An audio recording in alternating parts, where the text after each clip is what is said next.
हाँ देखिए, अभी मेरी चर्चा हुई। कमलनाथ जी चार्ट लेके बैठे हुए थे। लोकसभा चुनाव की टिकटें मध्य प्रदेश में कैसे बटेंगी, जाति समीकरण क्या होंगे। उन्होंने कहा मेरा पूरा ध्यान अभी इस तरफ है कि मैं मध्य प्रदेश की 29 सीटों पर जाति समीकरण बैठाऊं, कौन किन लोगों को देने से कांग्रेस मजबूत होगी। अभी मेरा इस तरह का किसी कोई विचार ही नहीं है, न मैंने किसी से चर्चा की। मैंने कहा मीडिया वाले बोल रहे हैं कि आपने इनकार भी नहीं किया। उनका कहना कि मीडिया वालों को ही बनाया हुआ प्रश्न है और वही जवाब दें। बोले मैंने तो किसी मीडिया को आज तक नहीं कहा कि मैं कहाँ जा रहा हूँ कहाँ नहीं जा रहा हूँ। सर इतने इम्पोर्टेंट सवा महीने से जो अटकलें लग रही थी तो सर वो अटकलें अब खत्म हो गई। कांग्रेस ये मान के चले कि कमलनाथ अब भाजपा नहीं ज्वाइन करेंगे?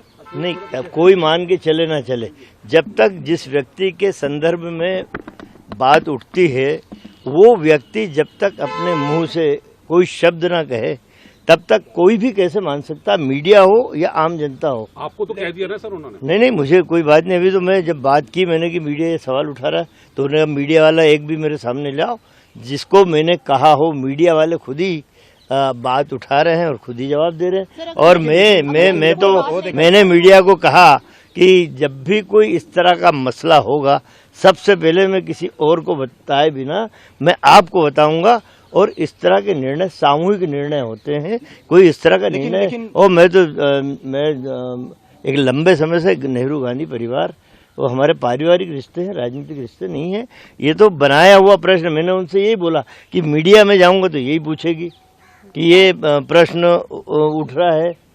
आपने एक बार भी बोले, मैंने जब किसी बात को हाँ ही नहीं कही तो ना किस बात की करूँगा। अब वो देखिए, वो तो न्याय यात्रा मध्य प्रदेश में आने वाली है। 2 जगह सभाएं हैं, दतिया में है और ग्वालियर में है। 2-3 जगह सभा है तो उनके बारे में ये हुआ कि अब उसका इंचार्ज भी मुझे बनाया गया सभाओं का, तो उस पर डिस्कशन हुआ, उस पर चर्चा हुई। दिल्ली में आने का मुख्य कारण क्या है? देखिए, ये पुरानी कहावत हो गई कि धुआं वहीं निकलता है जहाँ आग होती है। आजकल आधुनिक युग हो गया है, इलेक्ट्रॉनिक युग हो गया, बहुत सारी बातें। ये कमलनाथ जी को हमेशा उपेक्षित किया जा रहा है और सारा दोष उनके ऊपर मढ़ा जा रहा है। वर्तमान परिस्थिति में हमारे जिले का पूरा विकास रुका हुआ है। 21 साल हो गए हम लोग सत्ता के बाहर हैं और अगर भविष्य में ये स्थिति रही तो एक पीढ़ी को भविष्य में विकास देखने को नहीं मिलेगा।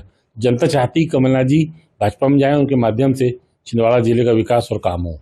आपको क्या लगता है कि कमलनाथ जी वाकई में जा रहे हैं बीजेपी? जिस ढंग से कमलनाथ जी की उपेक्षा हुई, उनको पद से हटाया गया, चाहे प्रदेश कांग्रेस कमेटी के पद हो या राज्यसभा में नहीं भेजे जाना हो, या उनको चयन समिति से लेकर पहले कमलनाथ जी देश में निर्णायक की भूमिका में होते थे। इंदिरा जी के टाइम में, राजीव जी के टाइम में, सोनिया गांधी जी के टाइम में। आज कमलनाथ जी को जो देश की समिति बनी उसमें तक नहीं रखा गया है। अभी पूर्व सीएम कमलनाथ जी का छिंदवाड़ा दौरा था, आपसे कोई गुप्त मंत्रणा उनकी हुई इस संबंध में? हमारी एक कोर कमेटी है 11 लोगों की, जो जिले के सारे सीनियर कांग्रेसी हैं। हम सब लोगों की चर्चा हुई, सब लोगों ने यही निर्णय लिया कि इस तरह उपेक्षित अगर किया जाता है तो भाजपा में जाके ही काम कराना उचित होगा।